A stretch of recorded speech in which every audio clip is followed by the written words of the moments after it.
Assalamualaikum warahmatullahi wabarakatuh. Hai teman-teman sahabat fillah, alhamdulillah pada kesempatan kali ini kita dipertemukan oleh Allah Subhanahu wa taala dalam program Nebula. Fas'alu ahlal dzikri in kuntum la ta'lamun. Nebula. Netizen bertanya, Ustadz mengulas. Oh iya, bagi teman-teman yang belum tahu, Nebula ini merupakan program yang dicetuskan oleh remaja Masjid Baitur Rahman Kota Luxmawe sebagai wadah bagi para netizen, khususnya para remaja, untuk menanyakan persoalan-persoalan seputar agama maupun problematika kehidupan sehari-hari kepada para ustadz yang berkompeten dalam bidangnya. Dan insya-Allah pada episode pertama kali ini kita sudah bersama Al-Mukarram Ustadz Adnan Yahya MPD. Assalamualaikum Ustaz. Waalaikumsalam. Apa kabar Ustaz? Sehat, alhamdulillah. Alhamdulillah.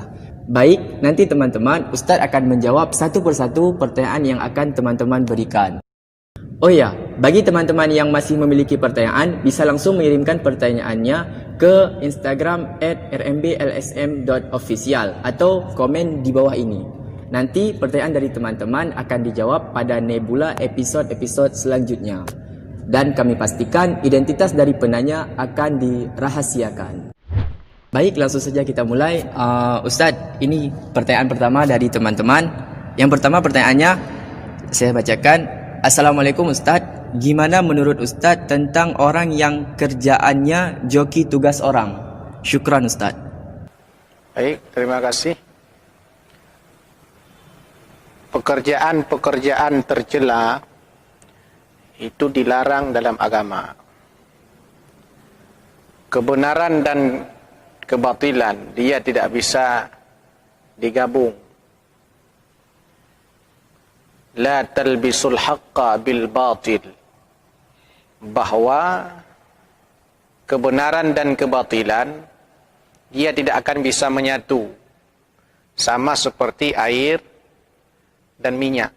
Dia tidak akan pernah bisa menyatu.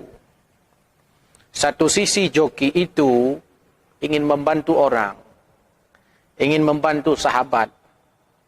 Tapi sisi yang lain, joki itu dia ada unsur gharar di dalamnya, ada unsur penipuan.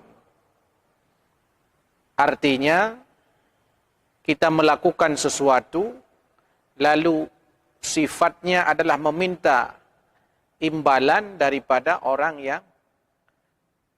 yang kita bantu itu.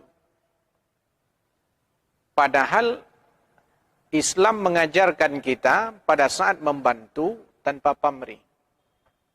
Maka harusnya joki ini dia harus taubat.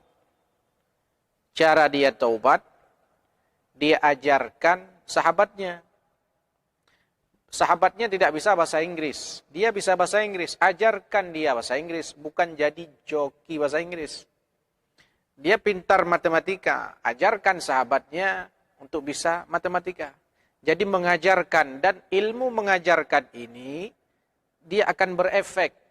Dalam bahasa agama namanya jariyah. Ilmun yuntafa'u bih. Ilmu yang bermanfaat. Meskipun nanti dia meninggal dunia, ilmu ini akan terus mengalir pahalanya untuknya. Tapi kalau joki kan cuma sekali. Tapi kalau mengajarkan ini A, lalu dia tahu bahwa ini memang huruf A, sampai seumur hidupnya, bahkan ia nanti ajarkan kepada anak-anaknya, diajarkan kepada sahabat dan kawan-kawannya A. Mati orang yang mengajarkan ini, ilmu yang bermanfaat akan mengalir pahala untuknya. Jadi joki itu satu sisi ingin membantu sahabat, tapi sisi yang lain sebenarnya sedang mencelakai sahabat kita. Jadi baiknya dia menjadi orang-orang yang mau mengajarkan sahabatnya tentang pelajaran-pelajaran, bukan sebaliknya malah jadi joki. Nah, bagi teman-teman mungkin yang masih saat ini masih jadi joki tugas, sebaiknya berhenti aja ya, soalnya dapat menjadi dosa bagi kita. Ya, baik. Terima kasih Ustadz jawabannya untuk pertanyaan pertama. Oke, kita lanjut ke pertanyaan kedua teman-teman. Ini Ustadz ada dari teman kita juga. Pertanyaannya Ustadz, boleh enggak ngejual akun game online kepada kawan. Apa hukumnya? Mohon penjelasan. Yang menjadi persoalan pertama soal game online. Game online ini kalau sekarang sudah menjadi, dalam psikologis itu disebut sebagai patologi sosial, sudah jadi penyakit sosial. Dan ini sangat berbahaya ketika muncul kecanduan. Berapa banyak saudara-saudara kita, sahabat-sahabat kita, mereka enggak mau sekolah, enggak mau ngaji, enggak mau ibadah, enggak mau salat. 24 jam di warnet, pekerjaannya adalah bermain game online. Dia tinggalkan kewajibannya, dia tinggalkan ta'zim ke orang tuanya, ta'zim ke gurunya, dia tinggalkan kebaikan-kebaikan yang harus ia kerjakan. Lalu ia lakukan game, ia main game online itu. Ini artinya ini hanya perbuatan sia-sia. Bukankah baginda Nabi melarang kita untuk melakukan perbuatan sia-sia? Mukmin yang cerdas itu adalah mukmin yang siap meninggalkan perilaku yang sia-sia. Game online itu perilaku sia-sia. Habis waktu kita untuk main game itu. Bayangkan kalau seandainya ketika akun itu dijual kepada sahabatnya, lalu sahabatnya itu sibuk dengan akun game online yang ia jual, sehingga dia lupa salat, lupa dia ngaji, lupa dia ibadah kepada Allah Subhanahu wa taala. Apa efeknya?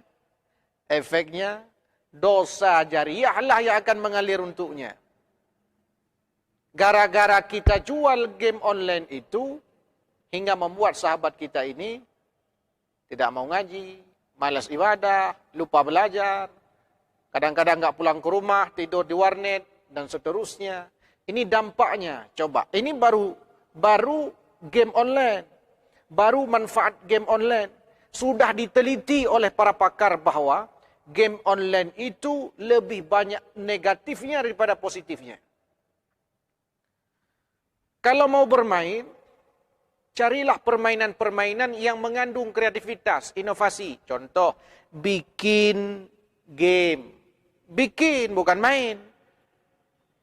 Buat mobil-mobilan. Aktifkan permainan-permainan tradisional masa lalu.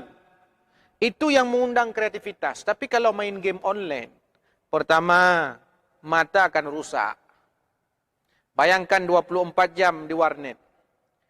Melihat monitor yang warnanya sama, cahayanya sama. Padahal Allah menciptakan ragam warna. Kenapa? Supaya mata kita ini tidak sakit. Bayangkan kalau kita lihat tiap hari itu warna hitam terus. Warnanya hitam atau putih terus. Akan merusak mata. Itulah yang menyebabkan berapa banyak game mania itu. Orang-orang yang main game, sahabat-sahabat kita yang main game, sampai bengkak matanya. Nah, ketika sudah bengkak matanya, muncul kecanduan. Ketika candu itu muncul, maka menyebabkan ia jauh daripada agama, jauh daripada Allah Subhanahu wa taala, karena otaknya sudah dikotori oleh game online itu. Maka agama menyuruh kita untuk meninggalkan perbuatan-perbuatan yang sia-sia tanpa makna. Maka main game saja sudah bermasalah. Melakukan sesuatu yang sifatnya sia-sia saja dilarang agama. Apalagi menggunakan sesuatu yang sia-sia itu lalu dijual kepada sahabat kita. Sehingga efeknya bukan hanya untuk kita saja, tapi juga berefek kepada sahabat kita. Sebab itu ingin kita ajak kita semua agar kita menjadi pribadi yang meninggalkan perbuatan sia-sia. Jangan sampai game itu menjadi tujuan hidup kita. Tujuan hidup kita adalah ibadah kepada Allah Subhanahu wa taala. Wa ma khalaqtul jinna wal insa illa liya'budun. Baik, syukran Ustaz. Jawabannya atas jawabannya ini baik. Selanjutnya pertanyaan ketiga masih dari teman-teman kita juga Ustaz. Mungkin agak sedikit panjang pertanyaannya. Saya bacakan Ustaz. Pertanyaannya adalah, Assalamualaikum. Bagaimana hukum seorang yang sering berkecimpung di organisasi dakwah tetapi kelakuannya tidak sejalan dengan lingkungan yang dia geluti. Contohnya, dia masih merokok, masih pacaran, masih chattingan dengan yang bukan mahram. Intinya dia masih melakukan banyak perbuatan yang dilarang oleh Allah. Terima kasih. Berarti Ustaz, intinya remaja yang berkecimpung di masjid atau di organisasi agama namun masih melakukan perbuatan-perbuatan yang sia-sia. Itu bagaimana Ustaz? Allah Subhanahu wa taala lebih senang dengan orang yang kotor, berdosa, lalu ia bertaubat kepada Allah Subhanahu wa taala daripada orang suci. Orang suci itu Allah tidak suka dengan orang suci. Kenapa? Karena tidak ada orangnya. Semua punya salah, semua punya dosa. Allah senang ketika seseorang punya salah, punya dosa, lalu ia bertaubat kepada Allah Subhanahu wa taala.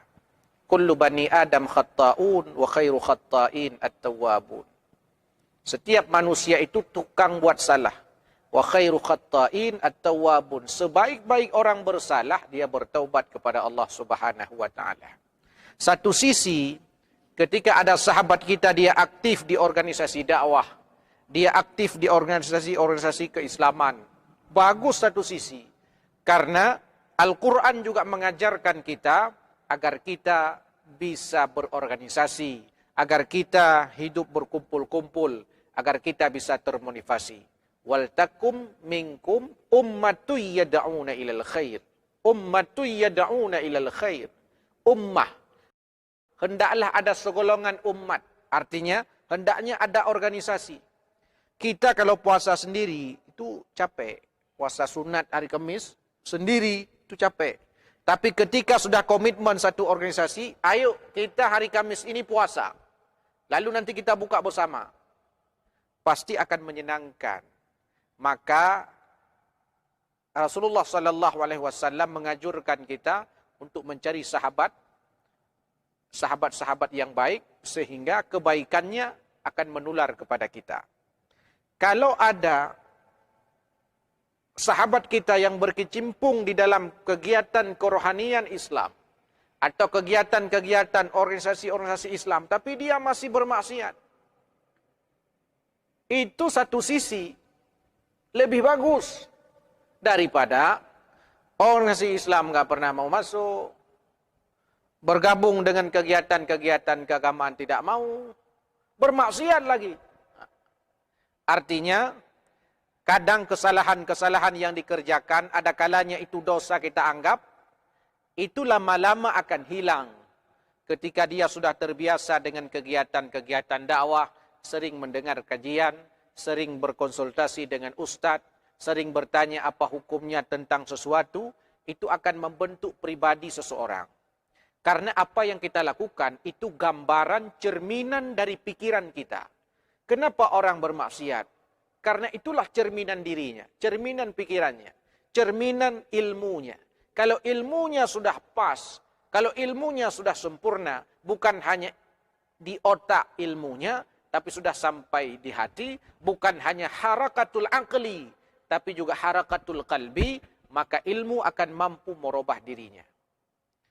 Kalau seandainya ilmu tidak mampu merubah dirinya, itu artinya ilmu hanya sekedar wawasannya di otak, hanya sekedar mengisi otak, bukan mengisi hati. Jadi penting untuk diketahui bahwa kalau ada sahabat kita yang bergabung dalam organisasi tapi dia masih bermaksiat, jangan cibir mereka sehingga mereka lari dari organisasi keislaman ini. Tapi ajak mereka pelan-pelan agar mereka meninggalkan perbuatan maksiat itu. Dan kita harus sadar bahwa setiap kita punya maksiat, setiap kita punya dosa. Ada kalanya mungkin dia pacaran, kita enggak pacaran, tapi fitnah orang. Atau kita pacaran, dia artinya dosa tetap ada. Maka ketika berada dalam satu organisasi, tugas kita adalah berkumpul bersama-sama, lalu saling mengevaluasi, saling memotivasi. Di sanalah kita tahu siapa diri kita sebenarnya. Sehingga kita bisa memetakan bahwa saya ini manusia yang sesungguhnya atau bukan. Jadi jangan sampai ini hari ini berapa banyak sahabat-sahabat kita, mereka tidak mau bergabung dengan organisasi-organisasi Islam, dengan organisasi kerohanian, keislaman. Kenapa? Karena mereka merasa, wah saya masih kotor, saya banyak dosa. Lalu menganggap dirinya banyak salah, sehingga enggan bergabung dengan kegiatan-kegiatan dakwah. Padahal orang yang terlibat dalam kegiatan dakwah pun, dia tidak merasa suci. Dia juga orang-orang yang biasa saja. Dia punya dosa, dia punya salah. Tapi hebatnya mereka adalah ketika punya kelompok yang baik, yang taat kepada Allah Subhanahu wa taala, di sanalah mereka saling mempengaruhi. Di sanalah mereka saling mewarnai seperti kopi.